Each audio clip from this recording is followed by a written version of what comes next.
Hello everyone, good morning. কেমন আছে সবাই? দেখো, আজকে আমি গাঠি কচু রেসিপি দেখাবো। এখানে শুরু করে দিই। প্রথমে দেব সর্ষের তেল ফোড়নে, তারপরে দেব শুকনো লঙ্কা,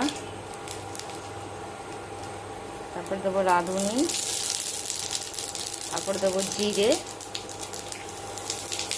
নাড়িয়ে নেব। এবারে দেবো গাঠি কচুগুলো, চেরা কাঁচা লঙ্কা আছে।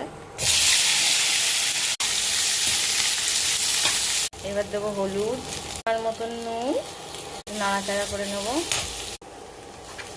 একটু নাড়াচাড়া করে জল দেবো, দিয়ে দিচ্ছি জল, বুঝে দিতে হবে। ঢাকনা চাপা দিয়ে দেবো।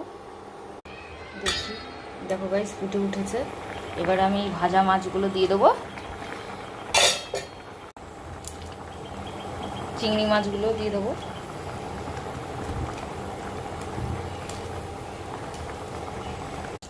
দেখো কি সুন্দর হয়েছে।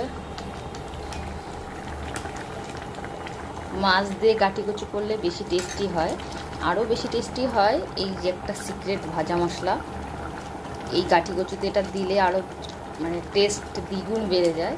তো তোমরা যদি কেউ জানতে চাও যে এই সিক্রেট মশলাটা কী কী দিয়ে করেছি, তো আমাকে কমেন্টে অবশ্যই জানিও। চলো দেখা হচ্ছে। এখন এই ভাজা মশলাটা দিয়ে নামিয়ে দেবো। গাইস, কেমন হয়েছে? যা সুন্দর হয়েছে না, দারুণ লাগে খেতে, দারুণ। আর এই চিংড়ি মাছ দিলে তো কোনো কথাই হয় না।